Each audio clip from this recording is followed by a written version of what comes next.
이 선수들은 항상 즐겁게 운동하고 선수들한테 그런 즐거움이 아무래도 에너지랑. Tadi saya sampaikan kalau kita coba sebaik-baiknya, paling tidak titik-titik ini kita bisa kurangi gitu.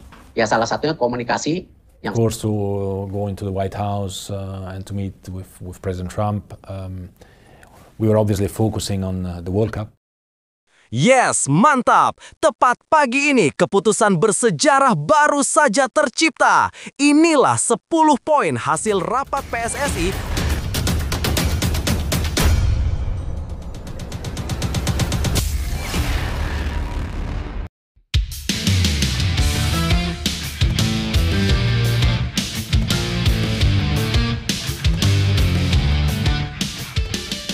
Yes, mantap! Tepat pagi ini keputusan bersejarah baru saja tercipta.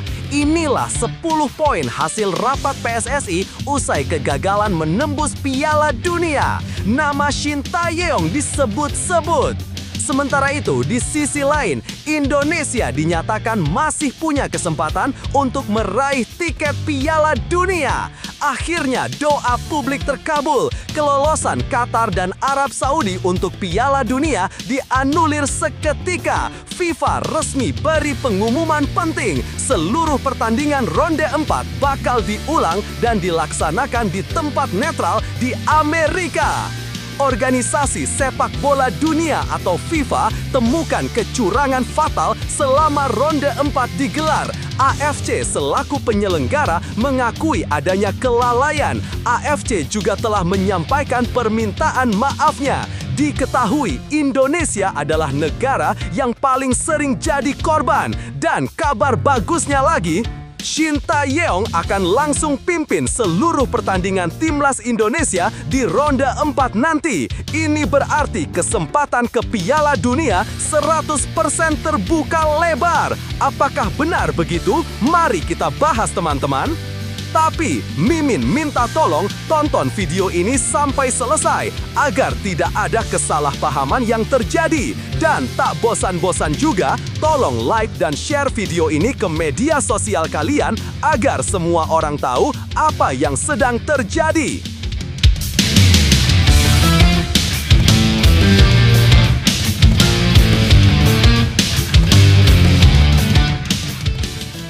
Sebelumnya diberitakan Patrick Kluivert resmi dipecat dari kursinya sebagai pelatih timnas Indonesia setelah performa mengecewakan di kualifikasi Piala Dunia 2026.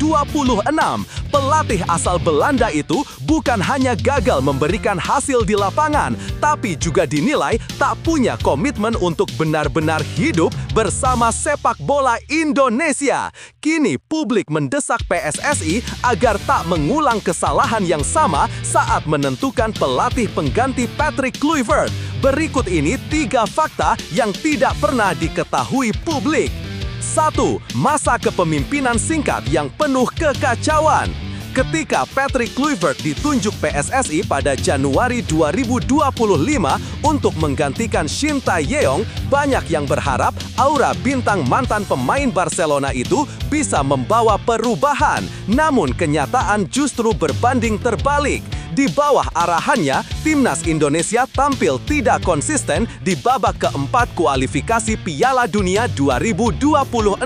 Kekalahan 2-3 dari Arab Saudi dan 0-1 dari Irak membuat peluang Garuda menembus level tertinggi dunia kembali pupus.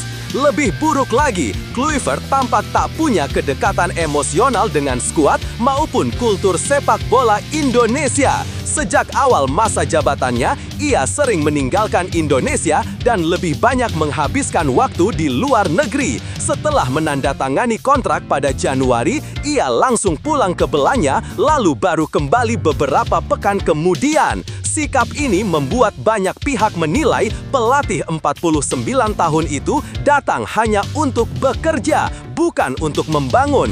Entah apa yang ada di pikiran Erick Thohir ketika menunjuk Patrick Kluivert ini. 2. Gagal menyatu dan tak hormati supporter. Sikap Kluivert terhadap supporter menjadi sorotan tajam usai laga melawan Arab Saudi. Saat para pemain memberi penghormatan kepada ribuan pendukung merah putih di King Abdullah Sports Center, Kluivert justru duduk diam di bangku cadangan. Padahal bagi publik Indonesia, momen itu bukan sekedar gestur kecil. Itu bentuk rasa hormat dan apresiasi terhadap dukungan luar biasa fans yang rela hadir jauh dari tanah air. Ketika pelatih justru tak ikut menunjukkan empati, luka di hati para pendukung terasa makin dalam. Tak lama setelah laga melawan Irak, Kluivert langsung pulang ke Belanda tanpa memberi keterangan apapun kepada media dalam negeri. Pemecatan pun akhirnya dilakukan PSSI secara online, bahkan tanpa sang pelatih hadir untuk mendengarkan keputusan resmi. Sebuah akhir yang dinilai mencerminkan jarak emosional antara dirinya dan sepak bola Indonesia. 3. PSSI harus belajar dari Shin Tae-yeong. Jika ada satu pelajaran besar dari era Kluivert, maka itu adalah pentingnya pelatih yang benar-benar mau menyatu dengan lingkungan sepak bola Indonesia. Figur Shin Tae-yeong menjadi contoh nyata. Selama 5 tahun membesut Garuda, Shin tak hanya membangun tim di atas lapangan, tapi juga ikut turun ke akar rumput. Ia kerap hadir langsung ke stadion-stadion Liga 1, mengamati talenta lokal, bahkan betah tinggal di Indonesia dalam jangka panjang. Pemerintah Republik Indonesia pun sempat memberinya visa emas, bentuk apresiasi atas kontribusinya. Kini PSSI harus berhati-hati dalam menentukan nahkoda baru. Baru-baru ini PSSI akan mengadakan rapat untuk pembahasan pelatih baru akan dilakukan. Momen ini menjadi waktu untuk introspeksi. Pelatih asing boleh datang dan pergi, tapi yang benar-benar dibutuhkan adalah sosok yang mau hidup bersama sepak bola Indonesia. Nah, sebelum lanjut mendengarkan berita ini, untuk para netizen, keluarkan satu kalimat pamungkas untuk menanggapi kabar ini. Menurut kalian, apakah kalian setuju Shin Tae-yeong kembali melatih timnas Indonesia lagi? Atau justru kalian punya pendapat lain? Ayo teman, berikan tanggapan kalian di kolom komentar. Bravo Timnas, bravo Shin Tae-yeong, bravo PSSI. Ayo Garuda, buktikan bahwa level kita sudah dunia. Buktikan bahwa kita adalah raksasa Asia. Tiket Piala Dunia harga mati. Di sisi lain, jangan lupa juga satu kalimat khusus untuk Shin Tae-yeong CS yang sedang berusaha keras memajukan sepak bola Indonesia. Silakan tulis di kolom komentar. Ayo terbang tinggi Garuda!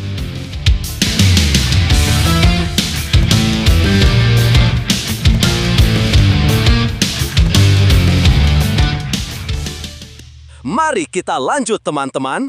Tanpa komitmen dan empati, sehebat apapun nama besar seorang pelatih, hasilnya akan sama, gagal menyentuh hati pemain dan supporter. PSSI kini dihadapkan pada pilihan berat, terus mengulang kesalahan atau mulai membangun dengan pelatih yang benar-benar mencintai negeri ini lewat sepak bolanya. Lebih lanjut, situasi ini seharusnya menjadi tamparan keras bagi PSSI. Kasus Patrick Kluivert menunjukkan bahwa reputasi besar tak menjamin kesuksesan bila tidak disertai komitmen dan kedekatan dengan kultur sepak bola Indonesia. Ketika seorang pelatih hanya datang untuk bekerja secara profesional tanpa benar-benar mau memahami karakter tim, pemain, dan supporter, maka hasilnya akan seperti sekarang, hampa dari semangat, miskin dari kebersamaan. Kluivert mungkin punya nama besar di Eropa, tapi sepak bola Indonesia membutuhkan sosok yang lebih dari sekedar pelatih. Dibutuhkan figur yang mau turun langsung, membangun dari dasar, dan menumbuhkan kepercayaan pemain. Shin Tae-yeong telah membuktikan hal itu. Ia mungkin bukan tanpa kekurangan, tapi semangat dan dedikasinya membuatnya dicintai. Kini PSSI punya peluang untuk memperbaiki arah. Jangan lagi memilih pelatih berdasarkan nama besar, tapi berdasarkan kesediaan untuk beradaptasi dan tinggal di Indonesia. Alex Pastor bongkar isi hatinya. Sindir PSSI usai dipecat dari Timnas Indonesia. Keberhasilan kami tak pernah dibahas. Sebelumnya diberitakan, mantan asisten pelatih Timnas Indonesia, Alex Pastoor, akhirnya buka suara setelah dirinya dan Patrick Kluivert resmi berpisah dengan PSSI. Dalam wawancara dengan media Belanda, Pastoor menyinggung bagaimana kerja keras mereka selama hampir setahun di Timnas Garuda seolah tak mendapat apresiasi. Ia menilai banyak hal yang tidak pernah dibahas, bahkan keberhasilan kecil sekalipun. Berikut ini 3 fakta menarik dari pernyataan blak-blakan Alex Pastoor soal PSSI dan pengalamannya di Indonesia. 1. Ungkap kekecewaan, keberhasilan kami tak pernah dibahas. Dalam wawancara dengan media Belanda, Football Internasional, Alex Pastoor secara terbuka menyatakan rasa kecewanya kepada PSSI. Menurutnya, dedikasi dan antusiasme yang ia dan Patrick Kluivert berikan kepada Timnas Indonesia seolah tak dihargai. Ada begitu banyak antusiasme di sana tentang sepak bola dan di awal tentang kehadiran kami juga, sehingga Anda praktis harus memastikan Anda akan berhasil. Tapi itu tidak pernah dibahas, ungkap Pastoor di media Belanda V.NL. Ucapan tersebut menjadi sindiran halus terhadap Federasi Sepak Bola Indonesia yang dianggapnya kurang memberi perhatian terhadap pencapaian tim pelatih. Pastoor menilai keberhasilan yang dicapai, meski kecil, tidak mendapat sorotan sama sekali, bahkan setelah kerja keras panjang mereka membawa Garuda tampil kompetitif di ajang internasional. 2. Realistis soal target Piala Dunia. Sebagai negara peringkat 119, itu tidak logis. Pastoor juga mengungkap bahwa target yang dibebankan PSSI kepada tim pelatih Kluivert cukup berat. Salah satu tujuan besar adalah membawa Timnas Indonesia ke Piala Dunia 2026. Namun, menurut Pastoor, target tersebut tidak realistis mengingat posisi Indonesia yang masih jauh dari 100 besar dunia. Mencapai Piala Dunia memang luar biasa, tetapi sebagai tim peringkat ke-119, hal itu tidak mudah atau logis, ujarnya. Ia menilai bahwa meskipun para pemain memiliki semangat dan potensi besar, jarak kualitas dengan negara-negara kuat seperti Arab Saudi dan Irak masih terlalu jauh. Dalam kualifikasi, Indonesia harus menghadapi tim dengan pengalaman dan infrastruktur sepak bola jauh lebih matang. Pastoor pun menyebut kegagalan lolos sebagai sesuatu yang sudah bisa diprediksi sejak awal. 3. Tetap bangga dengan perjuangan tim pelatih dan pemain. Meski kecewa, Pastoor tetap menegaskan bahwa dirinya dan tim pelatih telah berusaha sekuat tenaga memberikan yang terbaik bagi Timnas Indonesia. Ia menyebut semua staf sudah berupaya maksimal, baik dalam membangun strategi maupun memberikan pemahaman taktik kepada para pemain. Sebenarnya, baik di lapangan maupun di staf kepelatihan, kami berusaha menjelaskan kepada para pemain apa yang diharapkan dari mereka. Saya rasa kami telah melakukan itu sepenuhnya, kata Pastoor. Meskipun hasil akhirnya belum sesuai harapan, Pastoor mengaku bangga dengan etos kerja pemain Indonesia yang disebutnya memiliki semangat luar biasa. Ia percaya dengan pembenahan sistem dan dukungan berkelanjutan, Timnas Indonesia akan mampu berkembang lebih jauh di masa depan. Lebih lanjut, situasi yang terjadi antara Alex Pastoor, Patrick Kluivert, dan PSSI ini menggambarkan betapa rumitnya dinamika dalam dunia sepak bola nasional. Kritik yang disampaikan Pastoor bukan sekedar ungkapan kekecewaan pribadi, tapi juga cermin dari ketegangan antara ekspektasi tinggi dan realitas yang belum seimbang. Di satu sisi, publik dan federasi berharap hasil besar seperti lolos ke Piala Dunia, namun di sisi lain, fondasi yang dibutuhkan mulai dari infrastruktur, kompetisi yang stabil, hingga pembinaan pemain belum sepenuhnya siap. Pernyataan Pastoor menunjukkan bahwa pelatih asing sekalipun bisa merasa kurang dihargai ketika kerja kerasnya tidak diakui. Padahal, apresiasi merupakan bahan bakar moral yang penting dalam proses membangun tim nasional. PSSI seharusnya belajar dari pengalaman ini, bukan hanya dalam hal mencari pelatih baru, tapi juga bagaimana menciptakan lingkungan kerja yang profesional dan saling menghargai. Jika ingin Timnas Indonesia benar-benar maju, semua pihak baik federasi, pelatih maupun pemain harus berjalan searah dalam satu visi.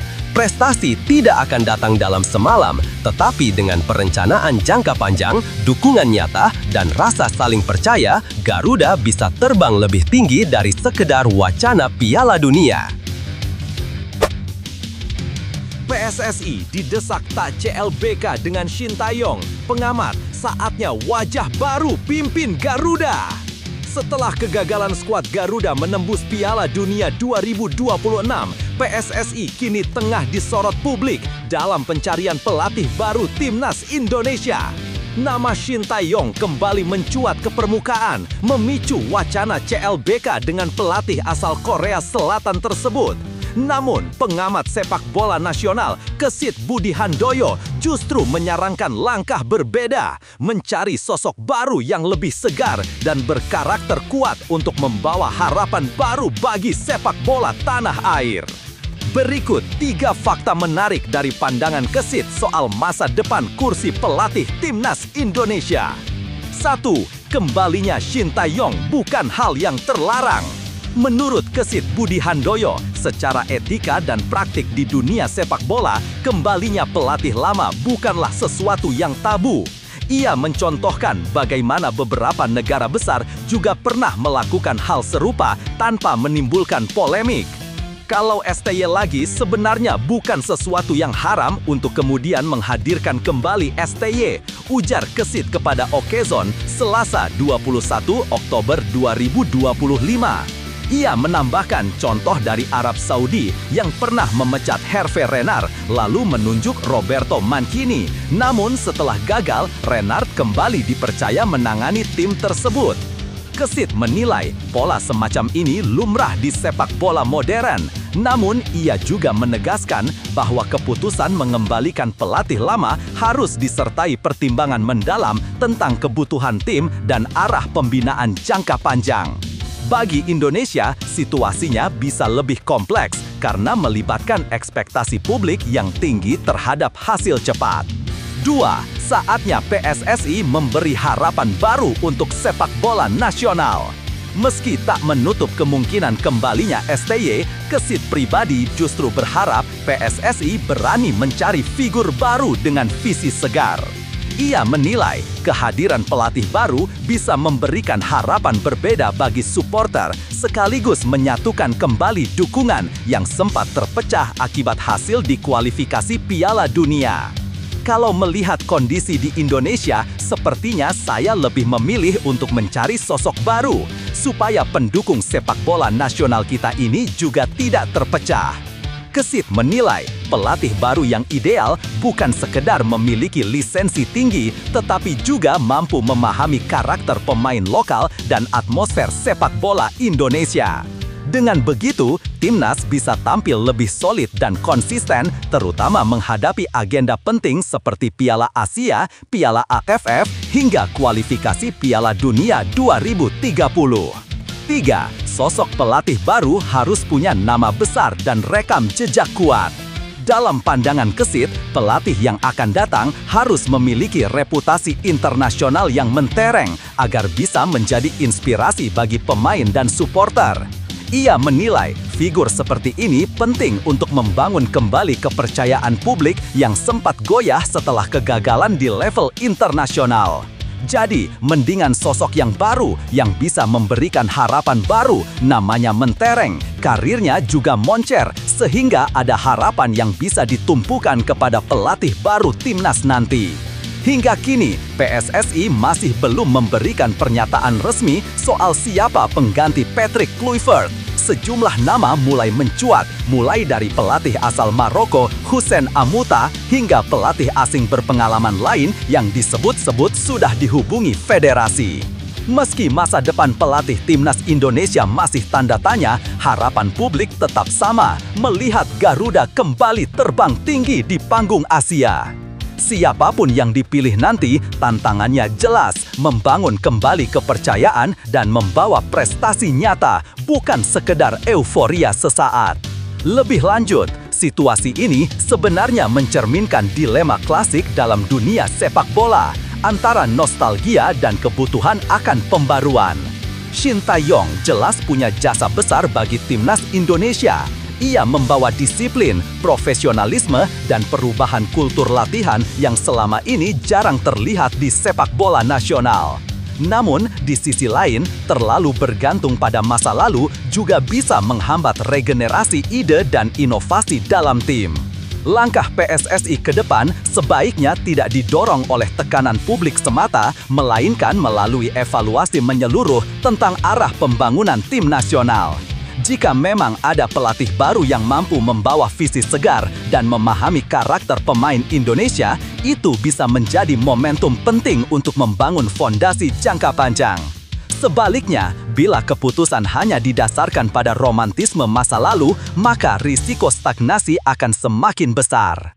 Sepak bola Indonesia kini butuh figur yang tak hanya pintar secara taktik, tapi juga mampu mengelola mental pemain, membangun sistem, dan menjaga kontinuitas program pembinaan. Entah itu Shin Tae-yong kembali atau wajah baru yang muncul, yang terpenting adalah konsistensi dan keseriusan federasi dalam membangun pondasi sepak bola nasional secara berkelanjutan. Timnas Indonesia U22 terhindar dari grup neraka SEA Games 2025. Indra Syafri langsung siapkan strategi rahasia. Sebelumnya diberitakan, drawing cabang olahraga sepak bola putra SEA Games 2025 resmi digelar di Bangkok, Thailand pada Minggu 19 Oktober 2025. Hasil undian itu menempatkan Timnas Indonesia U22 di grup C bersama Myanmar, Filipina, dan Singapura. Grup yang disebut-sebut cukup aman dibanding grup A dan B yang berisi lawan berat seperti Thailand dan Vietnam. Pelatih Indra Syafri pun menyambut hasil ini dengan penuh optimisme. Berikut ini 3 faktanya. 1. Terhindar dari grup neraka, fokus alih ke analisis lawan. Indonesia berstatus juara bertahan di cabang sepak bola putra SEA Games 2025. Namun kali ini Garuda Muda menempati grup C bersama 3 tim lain, Myanmar, Filipina, dan Singapura. Uniknya, grup ini menjadi satu-satunya yang diisi 4 tim. Artinya, skuad asuhan Indra Syafri akan menjalani 1 pertandingan lebih banyak dibanding tim di grup lain untuk bisa menembus semifinal. Meski begitu, Indra tak menampik bahwa hal ini justru bisa menjadi keuntungan. Dengan jadwal yang lebih padat, para pemain akan memiliki kesempatan lebih banyak untuk beradaptasi dengan pola permainan turnamen. Bismillah, dengan sudah adanya hasil drawing ini, kita sudah lebih banyak informasi teknis buat mempersiapkan tim. Sudah tahu akan menghadapi negara apa saja, kata Indra Syafri ketika dihubungi wartawan Senin 20 Oktober 2025. Ia juga menambahkan bahwa tim pelatih kini bisa segera mengumpulkan data teknis dan match analisis dari calon-calon lawan. 2. Misi utama pertahankan medali emas SEA Games. Indra Syafri dikenal sebagai sosok pelatih yang selalu menekankan proses dan perencanaan matang. Setelah memastikan peta lawan, fokus utama kini tertuju pada misi besar, mempertahankan medali emas yang diraih di edisi sebelumnya. Di samping mempersiapkan tim secara baik, tentu nggak kalah penting merancang roadmap dan periodisasi tim dalam menghadapi turnamen nanti agar bisa bermain maksimal di setiap pertandingan, ujar Indra. Untuk mewujudkan target tersebut, pelatih asal Sumatera Barat itu telah menyiapkan strategi latihan dan skema permainan yang disesuaikan dengan karakter lawan. Timnas U22 juga baru saja menyelesaikan pemusatan latihan pada 2-14 Oktober 2025. Dalam periode tersebut, Garuda Muda sempat menjalani 2 laga uji coba kontra India dengan hasil imbang 1-1 dan kalah tipis 1-2. Pengalaman berharga untuk mengevaluasi lini serang dan pertahanan. 3. Rencana matang menuju puncak performa. Bagi Indra Syafri, SEA Games bukan sekedar ajang perebutan medali, melainkan wadah pembentukan karakter pemain muda. Ia percaya bahwa kesiapan mental, fisik, dan strategi akan menjadi kunci keberhasilan tim di Thailand nanti. Maka dari itu, selain latihan teknis, Indra juga menekankan pentingnya menjaga semangat tim agar tetap solid. Dengan semakin jelasnya peta lawan dan jadwal pertandingan, tim pelatih kini bisa merancang fase persiapan akhir yang lebih spesifik. Dari pemilihan taktik hingga simulasi pertandingan, semuanya diarahkan untuk memastikan para pemain tampil konsisten sejak laga pertama. Indra pun optimistis bahwa Garuda Muda bisa kembali mempersembahkan medali emas untuk Indonesia di SEA Games 2025. Lebih lanjut, hasil undian SEA Games 2025 kali ini bisa dibilang cukup menguntungkan bagi timnas Indonesia U22. Terhindar dari grup berat yang dihuni tim-tim kuat seperti Thailand dan Vietnam memberi nafas lega sekaligus peluang besar bagi skuad Garuda Muda untuk mengatur tempo sejak fase grup. Namun, keuntungan ini tidak boleh membuat tim terlena. Justru di grup yang terlihat mudah seperti ini, jebakan terbesar adalah rasa percaya diri berlebihan dan kurangnya kewaspadaan terhadap lawan-lawan yang tampak lemah di atas kertas. Indra Syafri sudah menunjukkan pendekatan yang bijak. Ia tidak ingin euforia menutupi fokus utama, menganalisis kekuatan lawan dan mempersiapkan tim secara detail. Langkahnya untuk segera mengumpulkan data dan membuat match analysis menunjukkan bahwa Indonesia benar-benar ingin mempertahankan status juara, bukan sekedar ikut bersaing.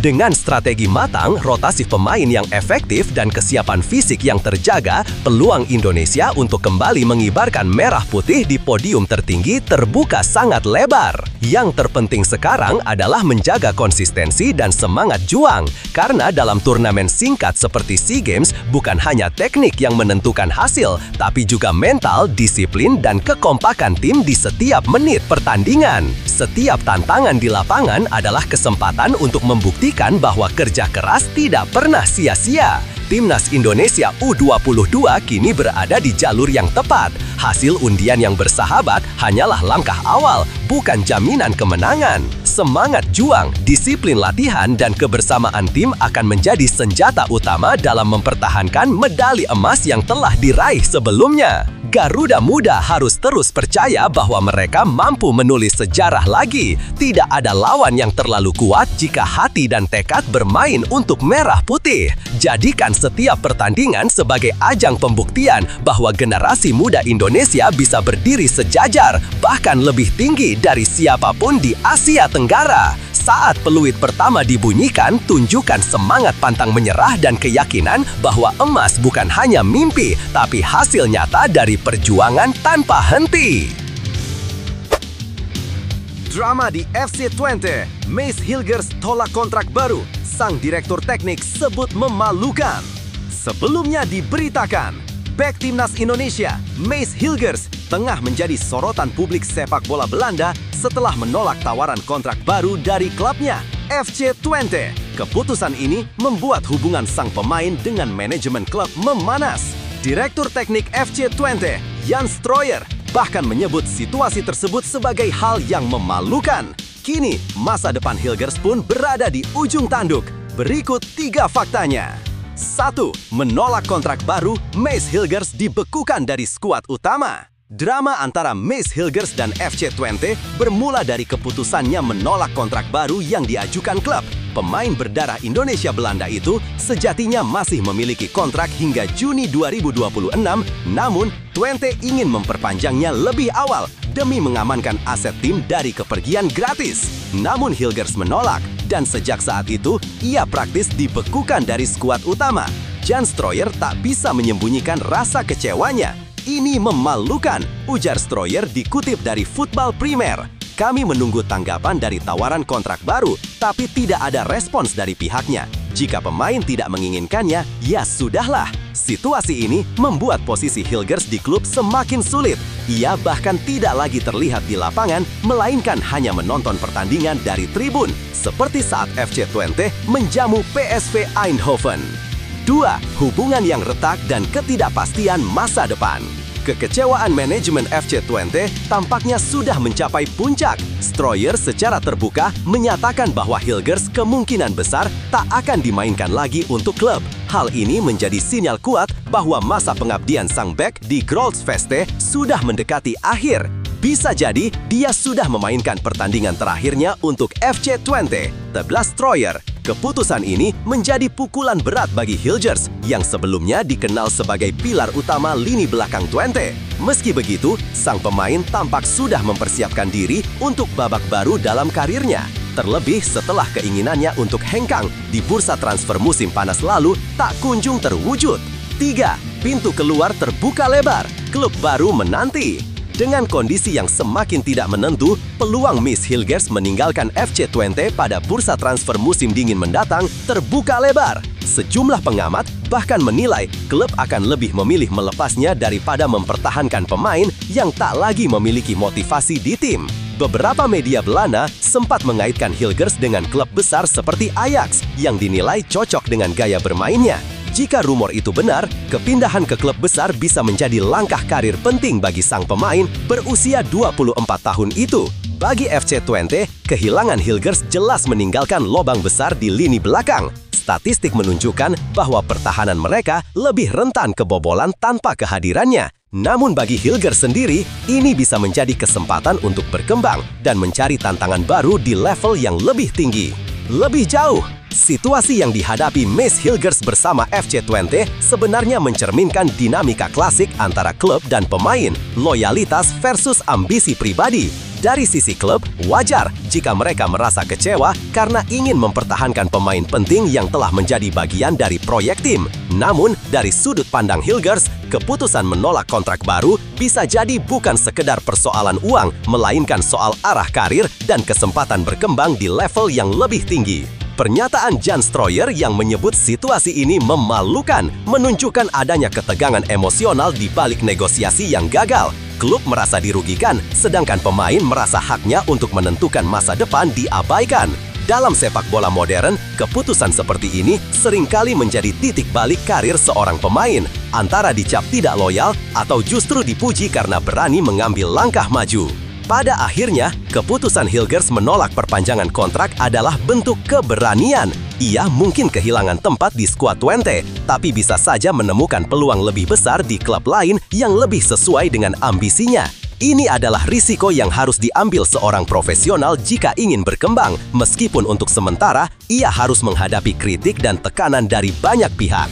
Setiap langkah berani selalu datang dengan harga yang harus dibayar, dan Miss Hilgers sedang membuktikannya. Dalam hidup maupun karir, terkadang kita harus rela meninggalkan kenyamanan demi kesempatan yang lebih besar. Keputusan untuk menolak kontrak baru bukan berarti menutup pintu, tapi justru membuka jalan menuju masa depan yang lebih sesuai dengan impian dan nilai diri. Tidak semua orang berani mengambil keputusan yang tidak populer, apalagi ketika banyak mata menilai dari luar. Namun, keberanian seperti inilah yang membedakan mereka yang sekedar bertahan dari mereka yang benar-benar ingin berkembang. Seperti Hilgers, setiap perjuangan pasti diiringi ketidakpastian. Tapi, siapapun yang berani melangkah dengan keyakinan, pada akhirnya akan menemukan tempat di mana potensinya benar-benar dihargai.